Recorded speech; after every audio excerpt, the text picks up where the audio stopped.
Olá, bom dia, boa tarde, boa noite. Eu me chamo Felipe Reina, esse é meu canal de Apologética Católica e hoje a gente vai falar sobre um assunto muito interessante que é sobre o título de Maria como Rainha do Céu, né? Rainha do Reino de Cristo, que é atribuído pela Igreja, né, milenarmente, já um título antiquíssimo, né, que tem profunda raiz tanto nas Escrituras quanto na tradição da Igreja, a tradição patrística, né? Então, nesse vídeo de hoje eu quero ler com vocês nas Escrituras, principalmente na parte do Velho Testamento, passando pelas profecias, passando pelos livros de Reis e Crônicas, os livros dos profetas Jeremias e Isaías, e depois lendo no Novo Testamento, tanto nos Evangelhos como no livro de Apocalipse, de onde nós extraímos, né, essa concepção, né, teológica e dignatária, digamos assim, né, de dar essa dignidade a Maria. Quer dizer, nós não damos, nós reconhecemos a dignidade que foi dada por Deus a Maria de realeza, né? Ao meditar na tipologia no Velho Testamento, e é isso que a gente vai conversar aqui, a tipologia da Gebirá, que era a rainha-mãe, que aparece no Velho Testamento em todo o livro de Reis, 1ª e 2ª Reis, 1ª e 2ª Crônicas, o papel da mãe no reinado davídico, na dinastia de Davi, como era importante a mãe do rei. Eu vou mostrar para vocês aqui na Bíblia. E tudo que existe no Velho Testamento aponta para o Novo como uma espécie de símbolo, de sombra, né? E o reinado de Israel, o reinado da linhagem davídica, aponta para realidades espirituais que depois serão cumpridas com a vinda de Jesus, certo? Então há vários aspectos do reinado de Davi que apontam para realidades espirituais. Por exemplo, Davi ele reunifica, né, as 12 tribos sob o seu poder. Jesus reunifica as nações sob o seu poder. Davi estabelece sobre Jerusalém o centro do seu poder.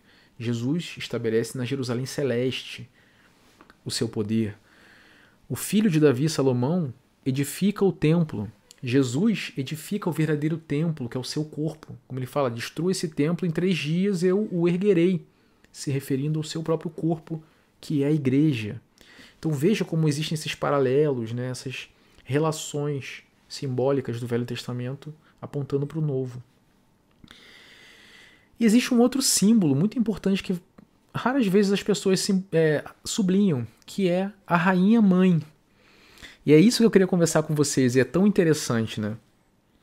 Por quê? Porque no reinado de Davi, meus irmãos, existia um papel, né, institucional, digamos assim, que era a mãe do rei.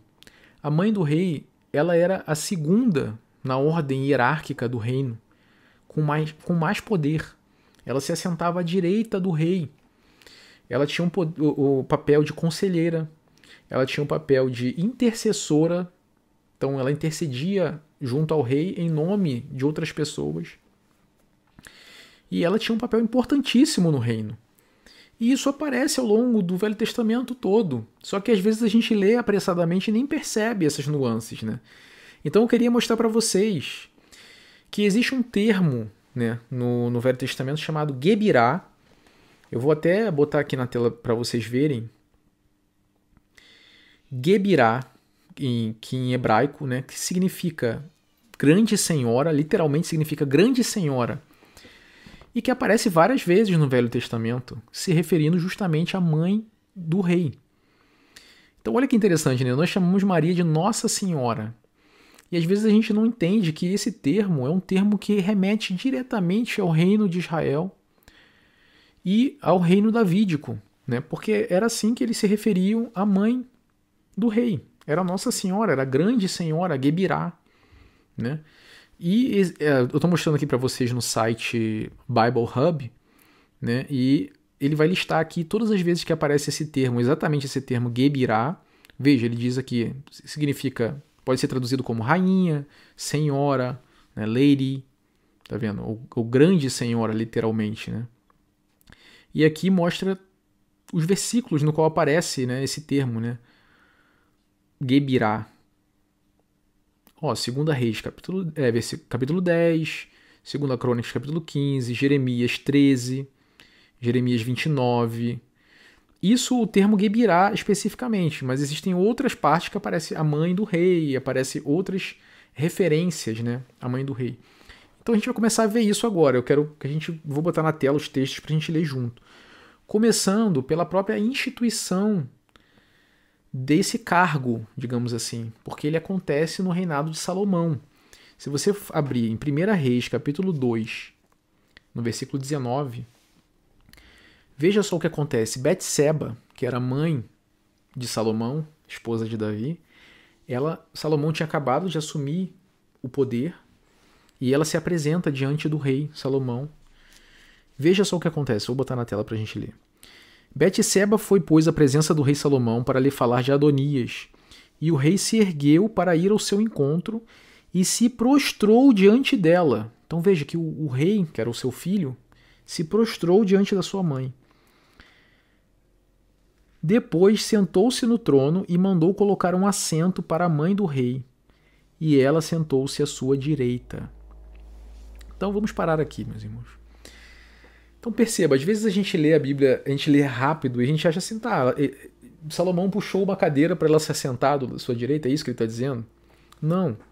Aqui o que o texto está dizendo é, ele está instituindo, né, uma instituição, ele está estabelecendo uma instituição, fazendo-a se sentar à sua direita. Quer dizer, quando a Bíblia fala de sentar à direita do rei, significa que ele está dando poder a ela. Ele está estabelecendo ali uma instituição para que ela se sente à sua direita, né? E é muito curioso o fato dele se prostrar também diante de sua mãe, porque se você ler no capítulo anterior, no capítulo 1, a própria Batseba, quando se apresenta diante do rei Davi, que era o seu esposo, ela se prostra diante de Davi com o rosto em terra, né? E o profeta Natã faz a mesma coisa. Quando ele se apresenta diante de Davi, ele se prostra com o rosto em terra, para você ver a reverência que eles tinham ao rei. Mas quando ela se apresenta diante do seu filho, é ele que se prostra diante da terra, com o rosto em terra diante dela, né? O que é muito bonito até, né? E curioso, né? É claro que ele continua sendo o centro do poder, é ele que está sentado no trono, mas ela está à sua direita. E ele a enche de honras. Então imagina, meus amigos, se Salomão é um símbolo, um tipo de Cristo, né? E ele faz isso com sua mãe,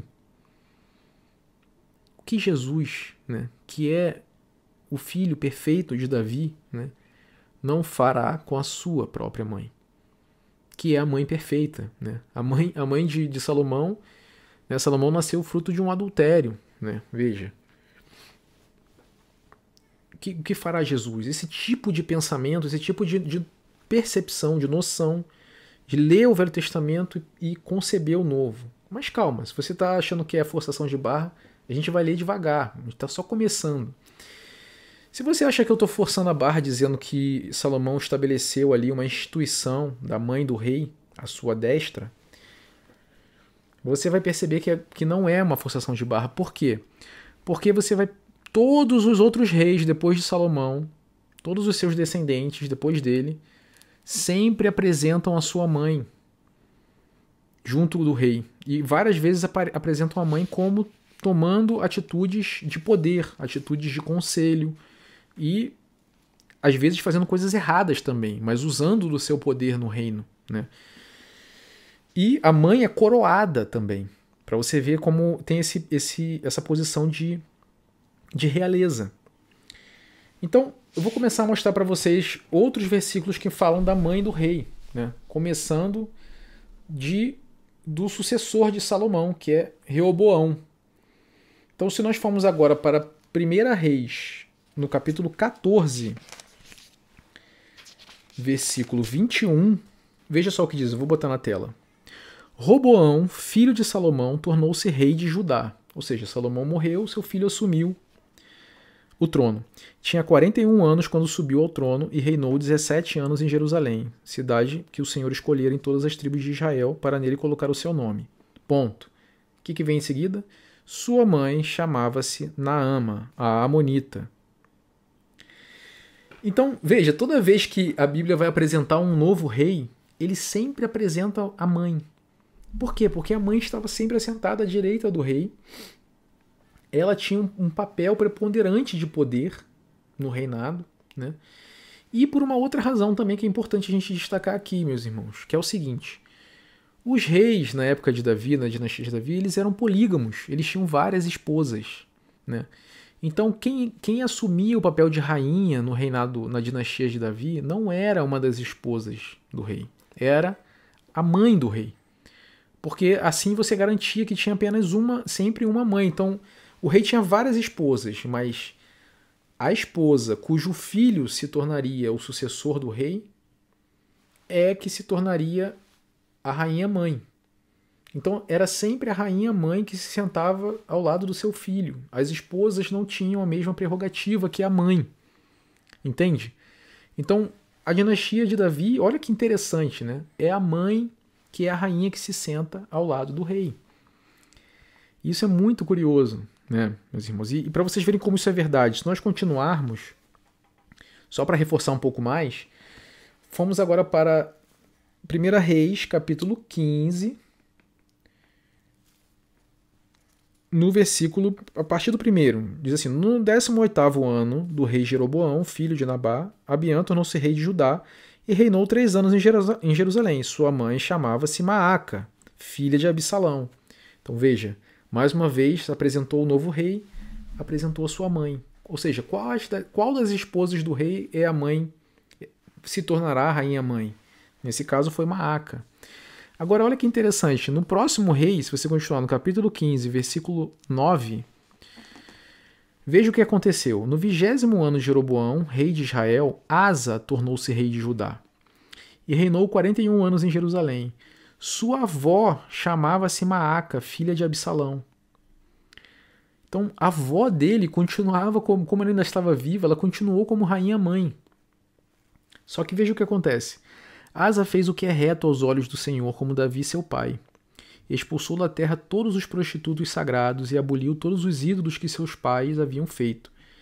Chegou a retirar de sua avó a dignidade de grande dama, de grande senhora, a dignidade de Gebirá. Veja, porque ela fizeram um ídolo para Aserá. Asa quebrou o ídolo e queimou no vale de Cedron. Então, veja, essa instituição agora está claro para vocês, né? Que de fato Salomão estabeleceu uma instituição que era a instituição da rainha-mãe, da grande senhora. Tanto é que Asa, que é descendente de Salomão, ele retirou a sua avó que estava nessa posição, ela estava nessa posição de poder. Por quê? Porque ela estava, enfim, se envolvendo com idolatria e fazendo com que o povo idolatrasse também, né? E eu não vou continuar aqui, mas se você continuar lendo 1 Reis, 2 Reis, são 30 vezes, né? São 17 vezes em 1 Reis, se eu não me engano. Não, desculpa, 17 vezes em 1 e 2 Reis, que a mãe do rei é citada, e 13 vezes nos livros de crônicas, que a mãe do rei é citada nominalmente, sempre junto do seu filho, né? Bom, e para vocês verem que a mãe do rei, de fato, ela estava instituída com poder à direita do trono do rei, no tempo da dinastia de Davi. Se eu sair agora dos livros de reis e do livro de crônicas e for para os profetas, né, se eu for, por exemplo, para o profeta Jeremias, o profeta Jeremias, no capítulo 13, ele vai falar sobre a saída para o cativeiro, justamente a saída para o cativeiro, quando Judá estava sendo levado para o cativeiro. E veja só o que ele fala. Jeremias 13, 18. Olha o que Deus fala, né? Manda Jeremias falar. Ele fala assim, ó: dize ao rei e à rainha mãe: sentai-vos bem embaixo, porque caiu de vossas cabeças a vossa coroa de esplendor. Então veja, meus amigos, que no reino davídico, o esplendor, a glória, a coroa, não era só sobre o rei, era sobre o rei e sobre a sua mãe, que se sentava à direita. E a sentença do Senhor foi sobre o rei e sobre a sua mãe. Caiu de vossas cabeças a vossa coroa. Olha só que coisa incrível, né? E se nós voltarmos agora ao livro de 2 Reis, no finalzinho, né, que é o último rei de Israel, o último rei de Judá, desculpe, né, que foi levado, né, para a Babilônia, cativo. Se você for em 2 Reis, capítulo 24, eu vou botar na tela para a gente ler. Capítulo 24, a partir do versículo 10. Veja só o que diz. Naquele tempo, os oficiais de Nabucodonosor, rei da Babilônia, marcharam contra Jerusalém e a cidade foi sitiada. Nabucodonosor, rei da Babilônia, veio em pessoa atacar a cidade, enquanto seus soldados a sitiavam. Então Joaquim, rei de Judá, foi ter com o rei da Babilônia. Ele e sua mãe, seus oficiais, seus dignatários e seus eunucos, e o rei da Babilônia os fez prisioneiros. Então veja que foi o rei e a sua mãe que foram prisioneiros, né? E se você ler no capítulo 25, no mesmo capítulo, no versículo 15, né? Vai dizer que ele deportou Joaquim para a Babilônia, também deportou de Jerusalém para a Babilônia a mãe do rei, suas mulheres, no plural. Veja, o rei tinha várias esposas, seus eunucos e os nobres da terra. Então veja, meus amigos, aqui eu já reforcei, já mostrei para vocês que, de fato, no reinado da dinastia de Davi, a mãe do rei tinha um papel preponderante. Por que será, né, que a igreja dá esse papel tão preponderante a Maria, mãe do nosso Senhor Jesus Cristo, né? Ele que é o verdadeiro filho de Davi. Porque o reinado de Davi, ele aponta para realidades espirituais que vão se estabelecer de fato no reinado de Cristo, meus irmãos, no reinado de Deus. O reino de Deus está próximo. E Maria, ela é a Gebirá do Novo Testamento. Ela é a Gebirá verdadeira, que é a mãe do verdadeiro Messias, né? Olha que coisa linda, né? Que profundo. Então, continuando, né, nessa mesma concepção, né, eu queria mostrar para vocês agora no profeta Isaías, antes de ir para o Novo Testamento, no profeta Isaías, duas profecias que falam da mãe do rei também, apontando para o Messias. Então, Isaías, no capítulo 7, Isaías, capítulo 7, do versículo 10 ao 14. Então, assim como no reino da dinastia davídica, no reino de Israel, do tempo de Davi, a mãe do rei tinha um papel preponderante, no reino messiânico, a mãe do rei também tem um papel preponderante. Começando por Isaías, capítulo 7, versículo 10. Veja só o que diz. O Senhor tornou a falar a Acais, dizendo-lhe, Acais era um dos reis, né, de Judá, pede um sinal ao Senhor teu Deus. Acais, porém, respondeu, não pedirei nada, não tentarei ao Senhor. Então disse ele, ouvi, vós, casa de Davi, parece-vos pouco fatigardes os homens e quereis fatigar também a meu Deus? Pois sabei que o Senhor mesmo vos dará um sinal. Eis que a virgem ficará grávida e dará à luz a um filho. E o seu nome será Emanuel, Deus conosco. Então, nós temos essa profecia maravilhosa, né? Que a donzela conceberá, né? A virgem, a menina ainda virgem, conceberá e dará à luz um filho. E o seu nome será Emanuel. Olha que maravilha. Então, na profecia, é claro que o centro da profecia é o filho. O centro da profecia é o filho, sempre, né? O centro da igreja é o filho, é Cristo. Mas a profecia fala da mãe. Fala, uma virgem conceberá. Ela será a mãe do rei, ela é a Gebirá. Né? O rei tinha várias esposas. Todo rei da dinastia davídica tinha várias esposas, mas uma seria a mãe do próximo rei. E aqui ele está falando, a mãe desse rei, do verdadeiro rei, dará à luz virgem. Né?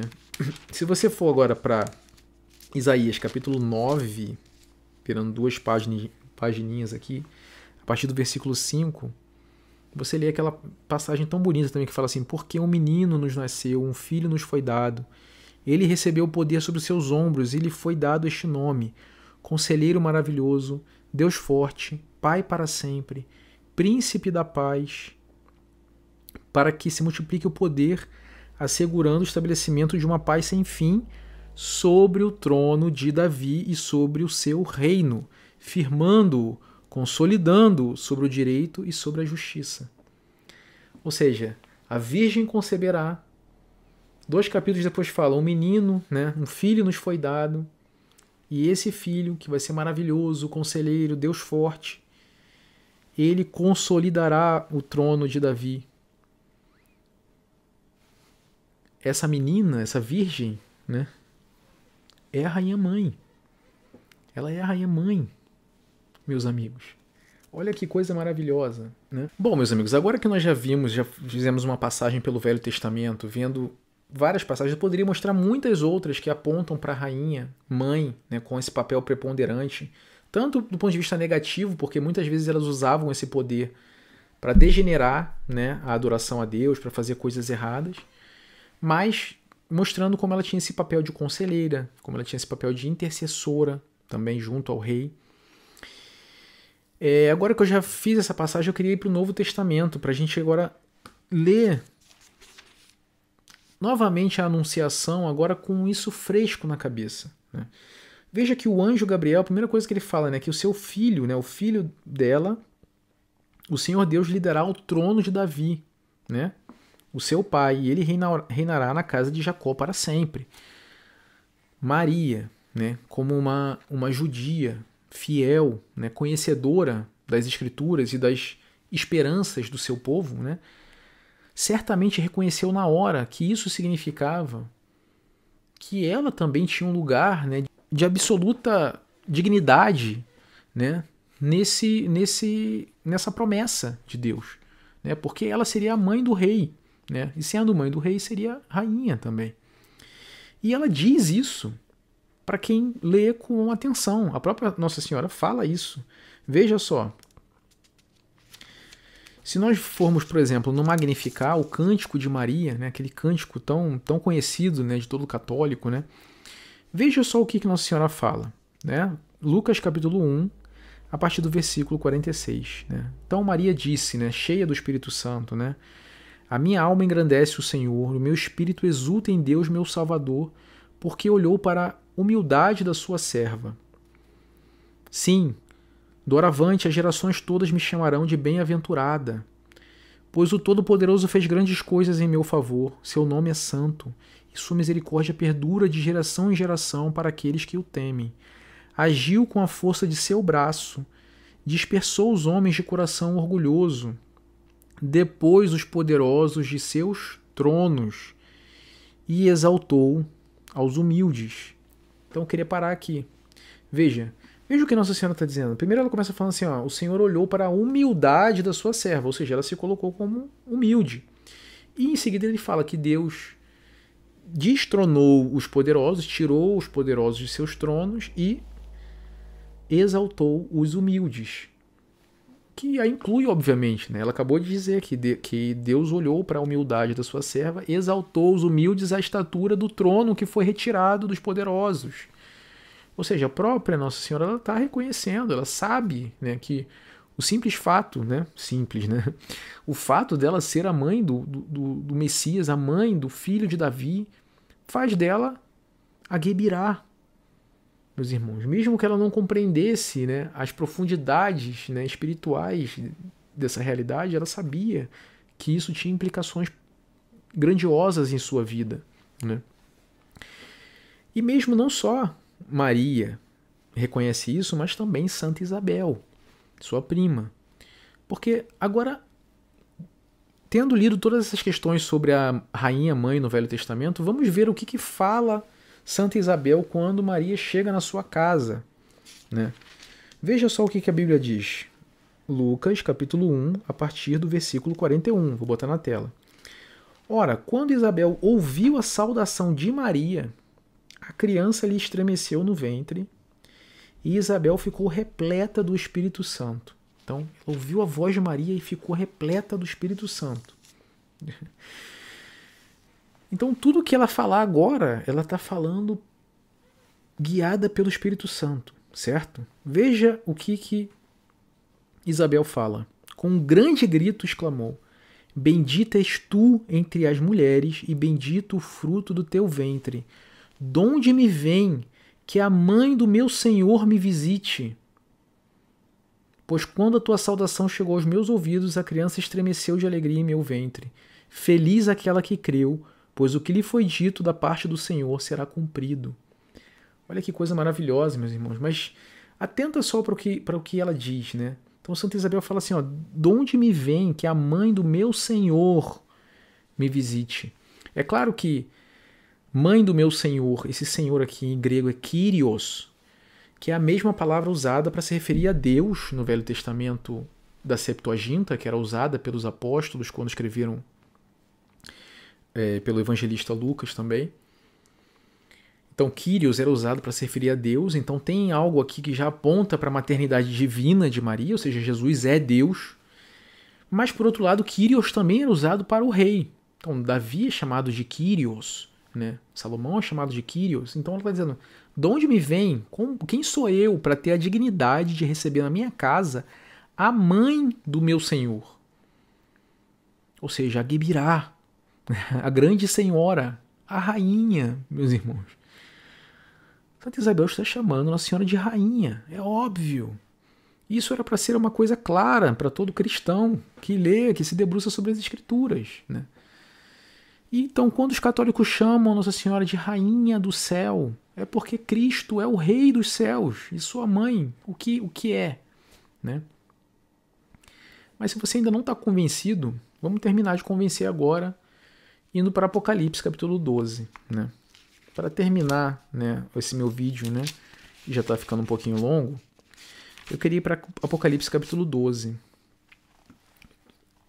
Por quê? Porque em Apocalipse, capítulo 12, né, o apóstolo João ele tem uma visão. Então, São João ele vê uma mulher no céu. E quem é essa mulher? Quem será que é essa mulher que ele vê no céu, né? Veja só o que diz. Um sinal grandioso apareceu no céu. Uma mulher, vestida com o sol, tendo a lua sob os pés, e sobre a cabeça uma coroa de 12 estrelas. Então, vamos parar um pouquinho aqui. Ele vê uma mulher, essa mulher está gloriosa no céu, vestida de sol, luminosa, brilhante, a lua sob os seus pés, e ela tem uma coroa na cabeça. Então veja, meus amigos, hoje a gente vivendo numa república, numa democracia, a gente não associa diretamente coroa com realeza, com poder, com cetro, né? Com poder absoluto, né?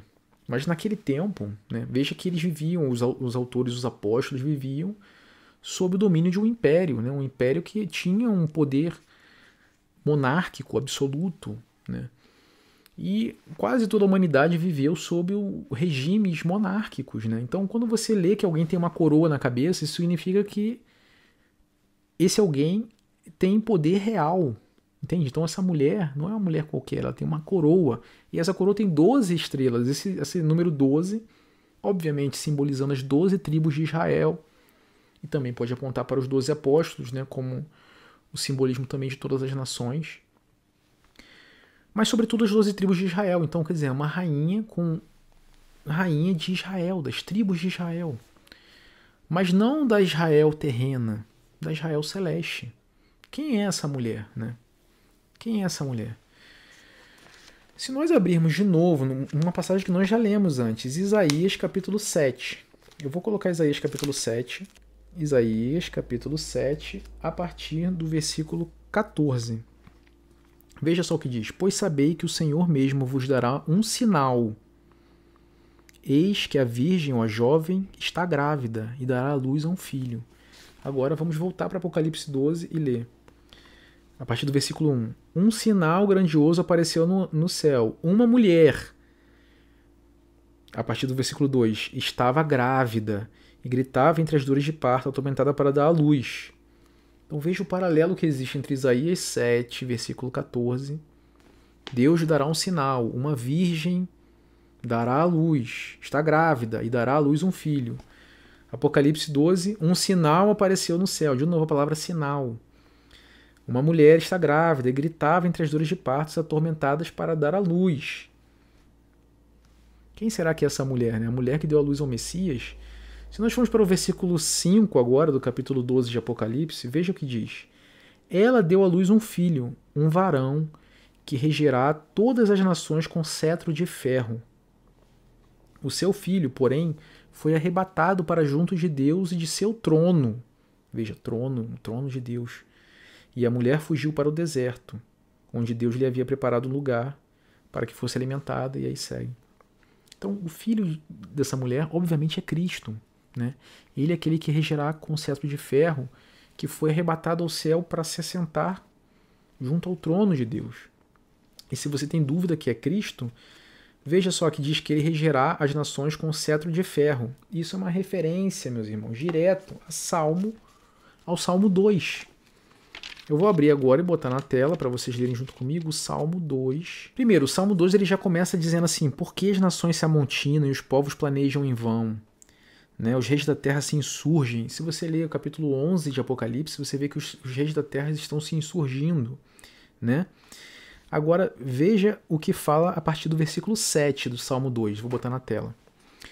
Publicarei o decreto do Senhor. Ele me disse: tu és meu filho. Eu hoje te gerei. Pede e eu te darei as nações como herança e os confins da terra como propriedade. Tu as quebrarás com um cetro de ferro. Como um vaso de olheiro as despedaçarás. Então veja, é óbvio que o Senhor aqui está falando de Cristo. Ele é aquele que rege com cetro de ferro. E o que diz Apocalipse 12, eu vou botar de novo para nós lermos. Ela deu à luz um filho,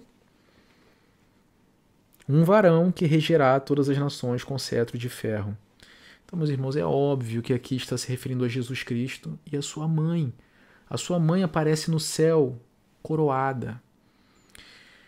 Os pais da igreja, meus irmãos, lendo tudo isso no Velho Testamento, no Novo, no Apocalipse, meditando sobre o mistério da encarnação do Senhor e o lugar de Maria nesse mistério, né? O papel de Maria em todo o desdobramento da economia divina, eles chegaram a essas conclusões, né, mariológicas, né, todos os 4 dogmas mariológicos e os títulos, né, o título régio de Maria como rainha no céu, quer dizer, rainha coroada no céu. Ela aparece em Apocalipse 12, coroada no céu. Nossa Senhora. Por isso nós a chamamos Nossa Senhora, porque ela é senhora de fato, ela é rainha. E o seu papel de intercessora no céu, né, já atuando como intercessora no céu, coroada no céu. Isso nós extraímos das Escrituras claramente, tanto pela leitura tipológica do Velho Testamento, do reinado de Israel, do papel da rainha-mãe, da Gebirá, da leitura das profecias que já apontavam para a mãe do Messias, né, como rainha, da leitura dos evangelhos, da onde você extrai facilmente, né, a compreensão de Maria como rainha, e como intercessora também, porque eu nem li no Evangelho de João, quando Maria intercede nas bodas de Caná junto a Jesus, pedindo para que ele resolva aquela situação do vinho, e Jesus opera o seu primeiro milagre. Obviamente existe ali uma referência à intercessão que Batseba fez junto a Salomão. Só que Salomão não ouviu a sua mãe, enquanto que Jesus ouviu a sua mãe, né? E ela disse: fazei tudo o que ele vos disser, e Jesus opera um milagre, né? Então veja, o papel de Maria como intercessora, assim como Batseba foi intercessora de Adonias junto a Salomão, né?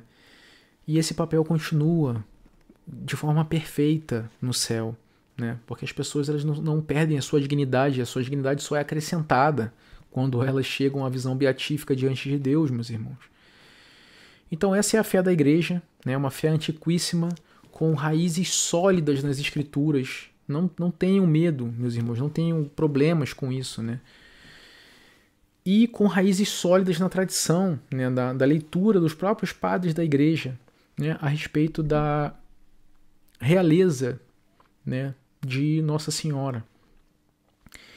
Eu quis compartilhar isso com vocês porque para mim foi importante saber essas coisas, para mim foi importante ter essa leitura do Velho Testamento, né? Isso solidificou mais a minha fé na fé da igreja, naquilo que a igreja apresenta como a fé verdadeira, né, a ser seguida pelos seus filhos, né.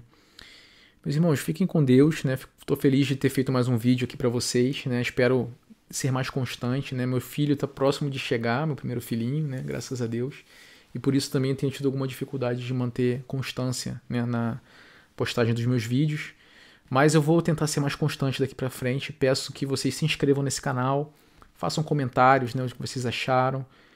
E eu vejo vocês no próximo vídeo, então. Tchau, tchau.